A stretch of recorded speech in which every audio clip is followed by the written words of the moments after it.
এবারের এডিসি নির্বাচনে প্রতিদ্বন্দ্বিতা করছেন না প্রদ্যুৎ কিশোর দেববর্মন। তিনি এডিসি নির্বাচন ঘিরে সবকটি কেন্দ্রে প্রচারে যাওয়ার চেষ্টা করছেন।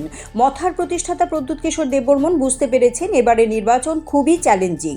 মঙ্গলবার 28 নম্বর শিলাছড়ি মনুবলকুল কেন্দ্রের তিপ্রামথা দলের প্রার্থী মনীন্দ্র ত্রিপুরা এবং 27 নম্বর পূর্ব মুহুরীপুর কেন্দ্রের প্রার্থী দেবজিৎ ত্রিপুরা সমর্থনে বনকুলে নির্বাচনী সভা হয়।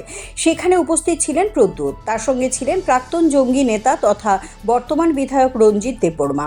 তাছাড়া দলের স্থানীয় নেতৃত্বরাও ছিলেন। এদিনের এই সমাবেশে ব্যাপক সংখ্যক মথার কর্মী সমর্থকদের অংশ নিতে দেখা যায়। দক্ষিণের এই দুটি এডিসি কেন্দ্র মিশ্র জনবসতি পূর্ণ, তাই এই দুই কেন্দ্রে মথা তীব্র প্রতিদ্বন্দ্বিতার সম্ভাবনা রয়েছে। কেউ কাউকে জমি ছাড়তে নারাজ।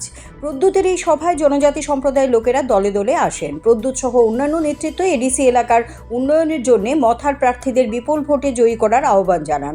রাজ্যে ক্ষমতায় যেতে হলে এডিসিতে পুনরায় মথার সরকার গড়া খুবই জরুরি বলে দলীয় নেতৃত্বের অভিমত।